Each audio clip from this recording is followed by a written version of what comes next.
Dr. K. Paranivelu, Professor at the Center for Environmental Studies and Director of Center for Climate Change and Disaster Management, Anna University, Chennai.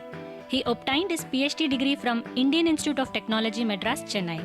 He worked as project officer for a brief period at IIT Madras and moved on to the Center for Environmental Studies, Anna University in 1992. He was a visiting professor at Chungam National University, South Korea during 2007. He has been teaching courses on environmental chemistry, environmental pollution control, and instrumental methods of analysis since last 27 years. He has guided 75 students for ME and MSc, 4 MPhil, 2 MS, and 15 PhDs.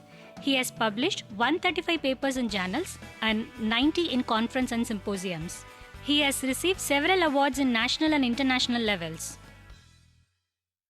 Welcome to the lecture series on chemistry of environment. We are discussing about soil environmental chemistry, and in this lecture we are going to discuss about one of the main problem of agricultural practices, that is salt affected soil and how to reclaim it. Okay, so the lecture is on about salt affected soil and its reclamation. In the introductory part itself, I mentioned about soil, one of the important medium, and in fact it is one of the reservoir on which large quantities of waste are put into the soil. Okay. We have wide variety of waste material dumped on the soil. So, this is one of the reservoir, and that leads to all this problem, that is soil pollution. And this is also naturally possible sometimes.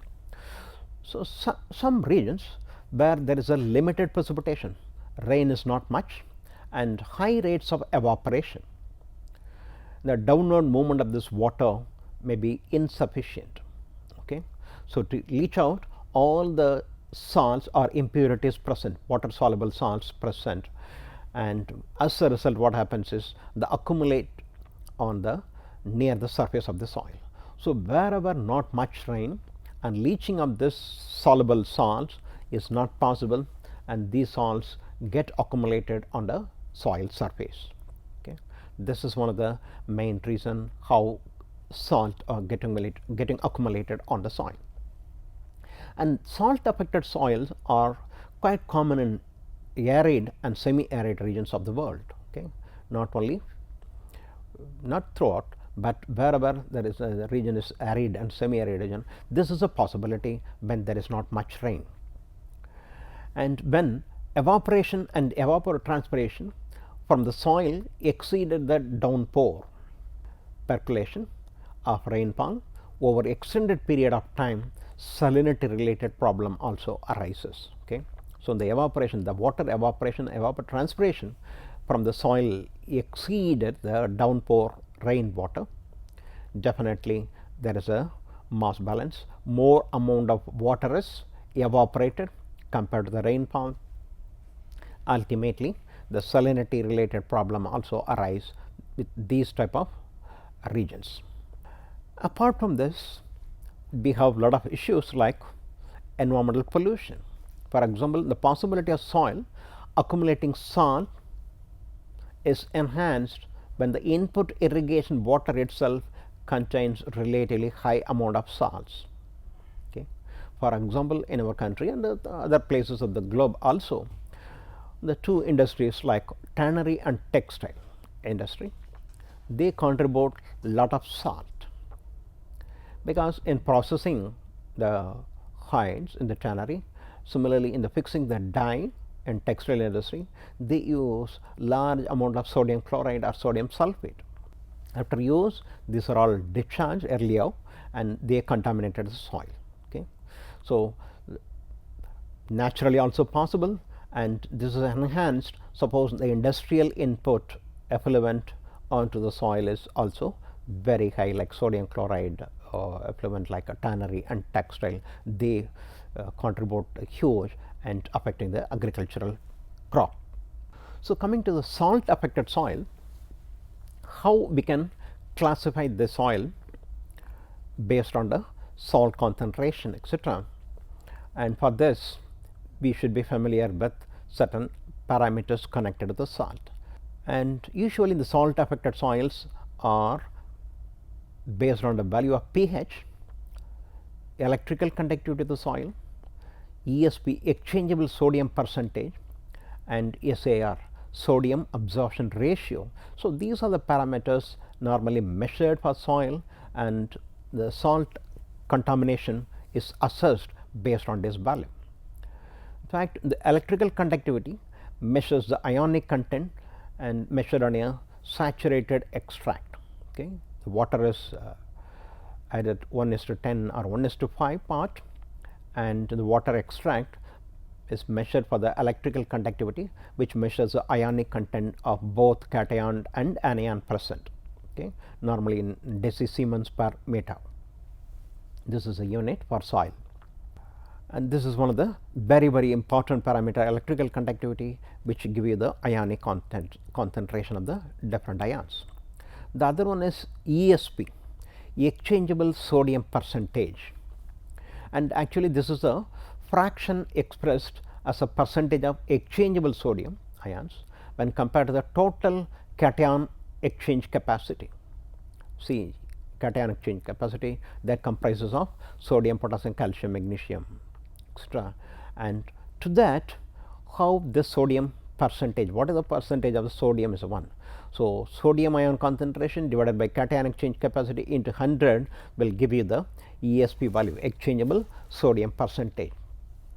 The other one is SAR, sodium adsorption ratio, and this is measured by sodium ion concentration divided by square root of calcium magnesium divided by 2. Okay, this value, SAR value, is calculated based on the 3 values of sodium, calcium, and magnesium. After checking the soil SAR value, if the value is about 6, then it is acceptable soil for agricultural practices. And when the SAR value rises above 12 to 15, okay, that means serious physical soil problem arise and plants have difficulty in absorbing water too. Okay. So, the higher the sodium absorption ratio value is not advocated for a agricultural purpose, and it should be maintained below this value, and most accepted SAR value is 6 for agricultural practices. So, this curve clearly shows the risk of soil structural change in relation to the salt content of irrigation water, and this is the soil structure problem because when the SAR value is very high, above 15. Okay. And ideal one is acceptable soil structure is less than 10 or 5 or 6 is a ideal one. So, as far as possible we have to have the SAR value below 6, which is very good. So, this is a plot between SAR value and EC, electrical conductivity, that is total ionic concentration. So, now how these soils are classified, whatever the measured parameters of EC and ESP and pH values. Okay. A soil is considered to be a normal soil when it have the EC value less than 4 expressed in decisiemens per meter and ESP value below 15%. Okay. This soil is considered as normal soil. Okay.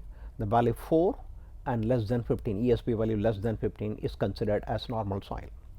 Saline soil, the EC value is greater than 4, but the ESP value is less than 15%. This soil is considered as a saline soil. And the another one is zodiac soil, that is alkaline soil, zodiac soil. EC value is less than 4, but ESP value is greater than 15. Here the pH of this particular soil will be more than 8.5, between 8.5 to 10, and usually one of the important component provides alkalinity to the soil is sodium carbonate. Always will be present in zodiac soil. And the other category is saline zodiac soil. Both the EC value and ESP value are exceeding the limit of 4 and 15. So, based on the EC value and ESP value, EC value 4 less or more, similarly ESP value less than 15 or more than 15, we have 4 type of categories of soil, namely normal soil, saline soil, zodiac soil and saline zodiac soil.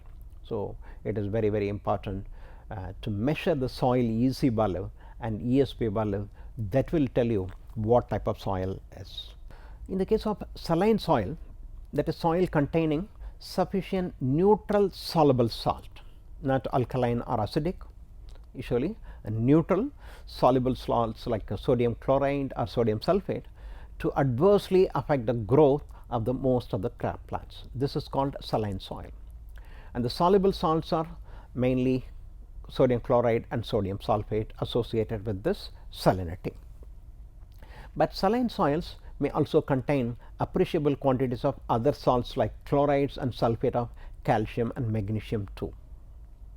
They may also contribute towards the salinity, and high salinity of this irrigation water can cause a built up of salt in the root zone of the crop, particularly if the internal drainage of the soil is restricted, and leaching also restricted, and mainly this is either due to the rainfall or applied irrigation is inadequate.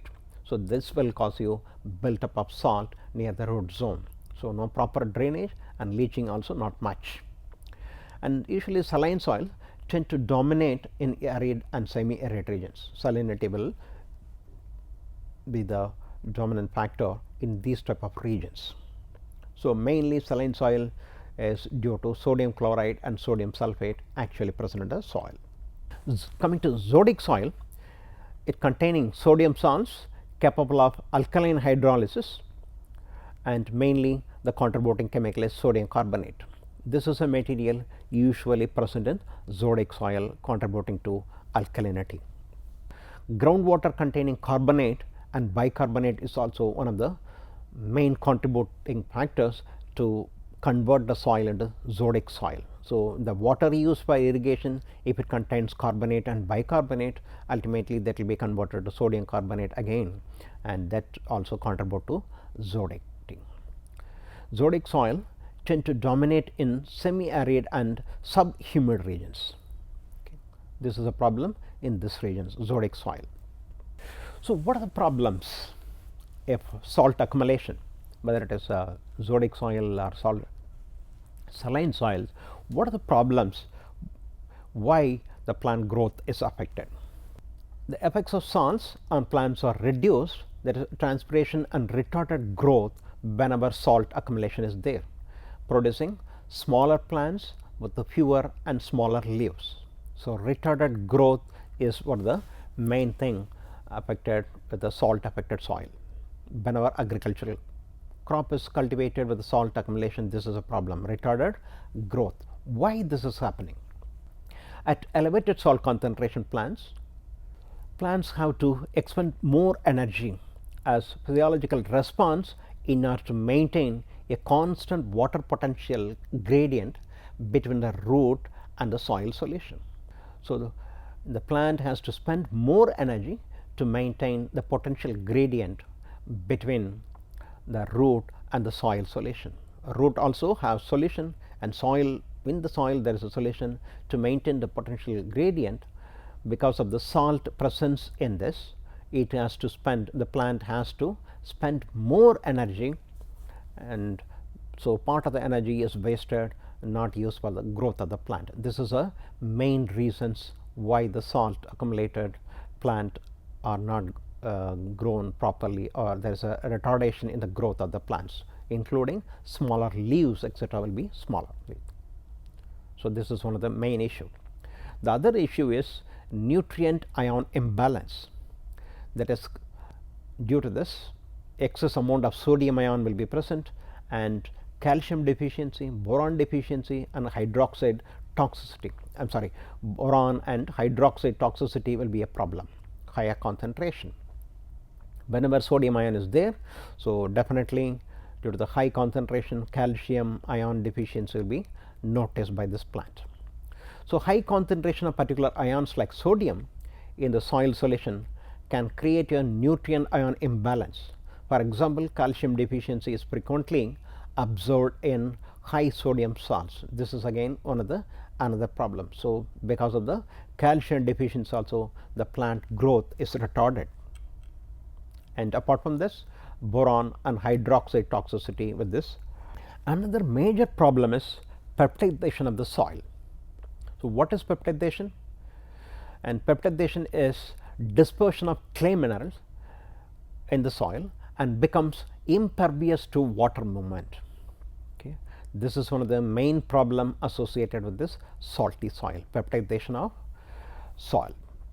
That is, the soil contains clay, and because of this salt, it becomes dispersed, and due to the dispersion, water movement is stopped and it becomes impervious to water movement through the soil. So, the larger clay mineral present in the fine grained soil become dispersed into individual particles and remain as separate unit. This restricts the movement of the water and makes it an impervious one.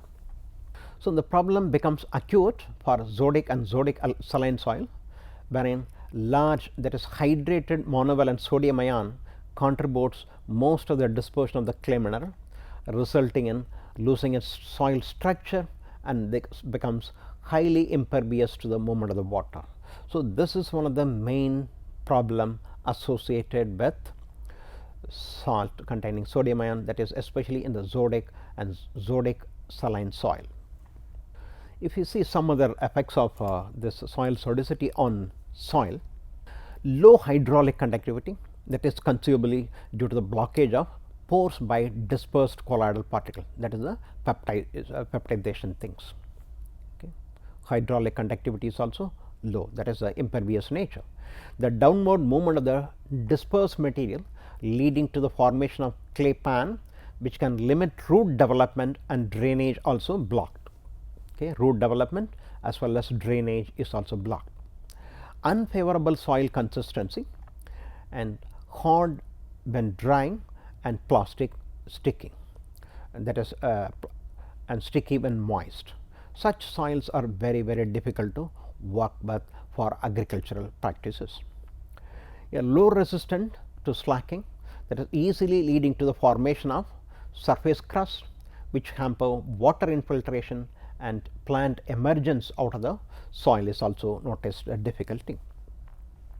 And waterlogging resulting from the general deterioration of soil drainage associated with the above effects, all these things. So, in all this way, somehow alkalinity of the soil is a detrimental one to plant growth.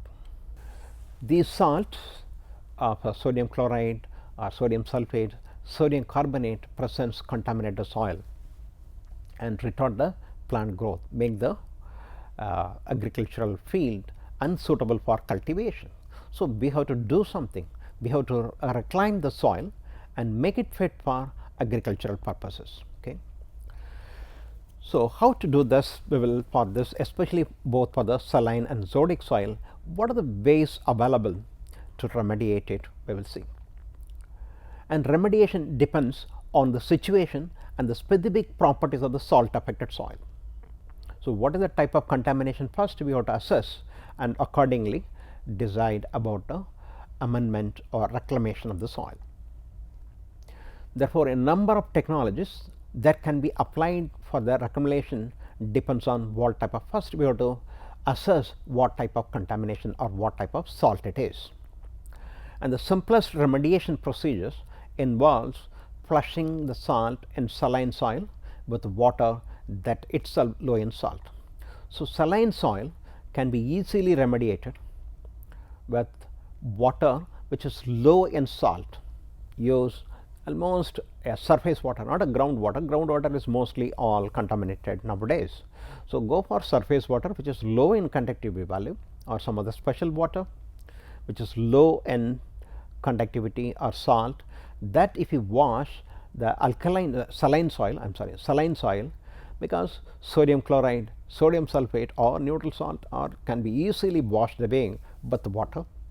So, it is not a problem. So, easy to wash because these salts are easily soluble in water, but we have to ensure adequate drainage of the leached water and that is collected properly, that should be ensured. Otherwise, the problem becomes again shifting from one place to another place. So, periodically we have to check the electrical conductivity of the water till it comes to the normal and make the saline soil as a normal soil. So, saline soil is relatively easy to reclaim by simple washing with the water which is low in salt. And if you look at saline zodic soil, here the problem is little complicated. Now, like simple flushing with the water may not help, okay, because in this type of the sodium content, especially from zodic nature, the soil is very high in sodium content. So, simple, because there is a possibility in the sodium ion may be associated with the carbonate, this may not work for the simple flushing with the pure water may not work. For saline zodic soil, the input flushing water should contain a high concentration of calcium and magnesium ions in order to increase the soil permeability. Otherwise, the soil permeability of the water itself thing. So, use the water for flushing initially which contains calcium and magnesium ions, so that the problem whatever arising from the sodium ion can be partly stopped. That is, to mainly it increases the soil permeability value for water. As a result, what happens is exchangeable sodium ions are replaced by the divalent metal ions, namely calcium magnesium, and there the problems are minimized. So, first wash the saline zodic soil with the water containing calcium magnesium ion, so that the only where sodium ions are displaced comes out. Subsequent flushing, the second stage, using water with a low ion concentration like saline as we did before soil, that concentration can then be done with dispersion of the clay.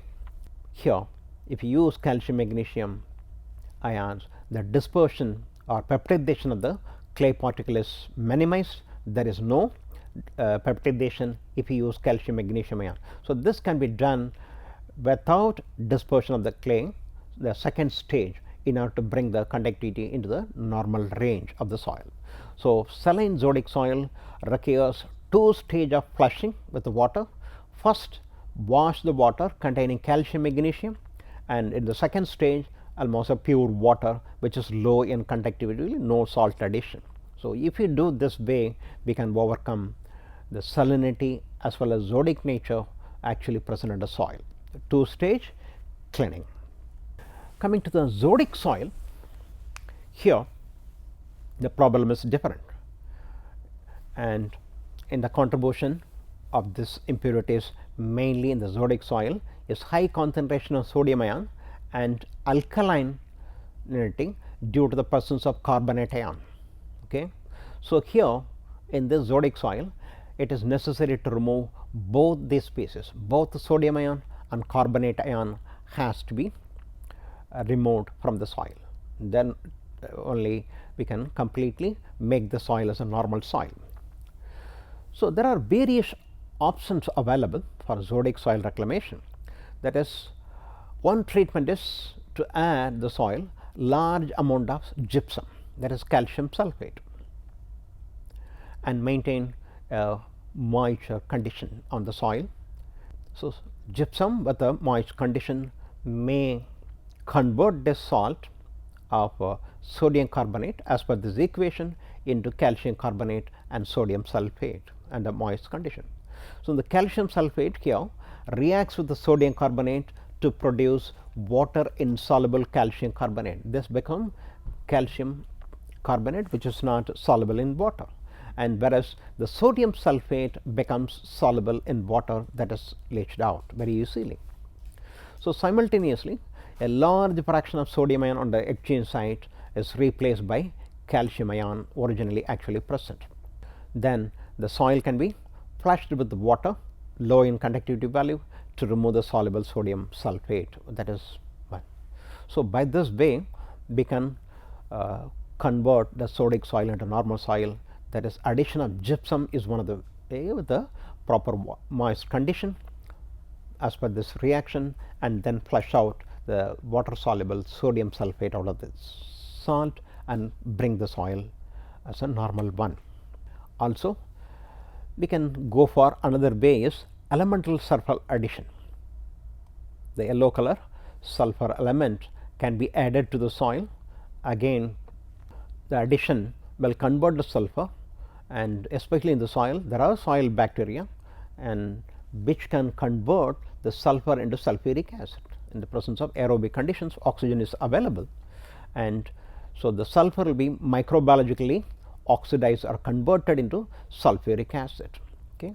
So, this sulphate again can react, the sulfuric acid react with this sodium carbonate actually present in a zodic soil, make it into sodium sulphate, which is easily water soluble, and it can be flushed out of the soil very easily with the water having a conductivity value of very low value.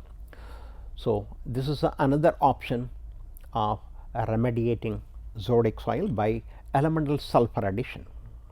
Not only these chemicals like gypsum or sulfur, even waste material can be utilized to reclaim the zodic soil because it is alkaline, and there are industrially generated waste which is also natural material can be used for this reclamation.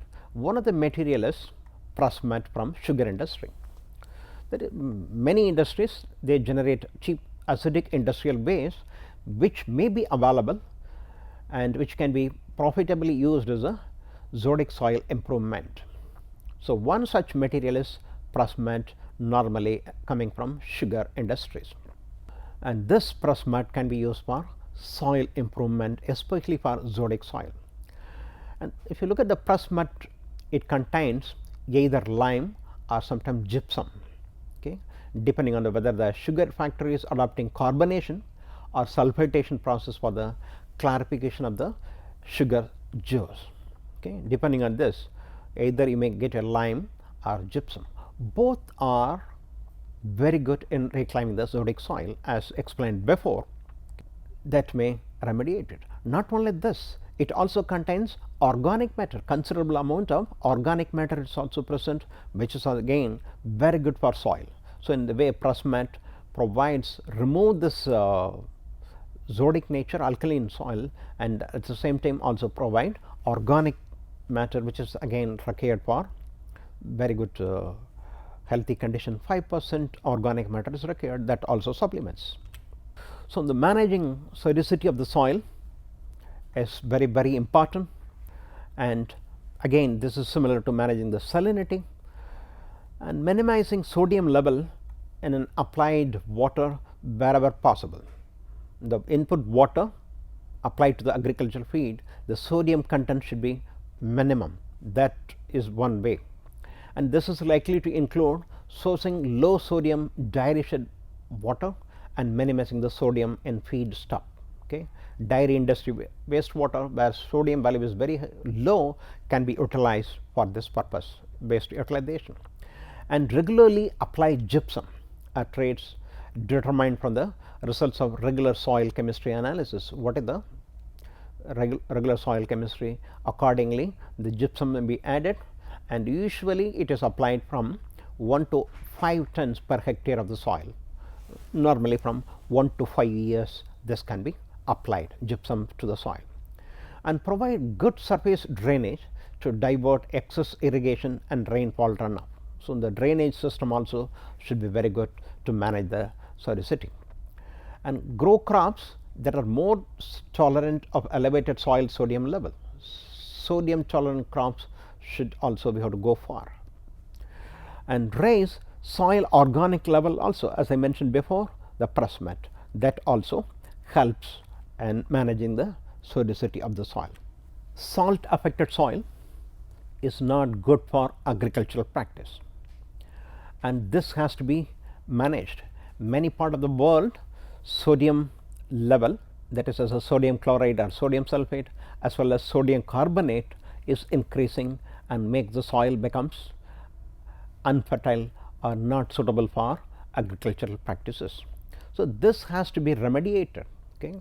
So, first what is required is proper soil chemistry analysis. We should know what is the soil it is, whether it is saline soil or zodiac soil. Accordingly, we have to go for reclaim, especially in the case of zodiac soil with gypsum addition or simple elemental sulfur addition or some based utilization like pressmet application to the soil may overcome this problem, and we can manage the soil very effectively. So, this way we can overcome the sodium ion containing problem, that is a salt and zodiac soil from the soil. Thank you very much.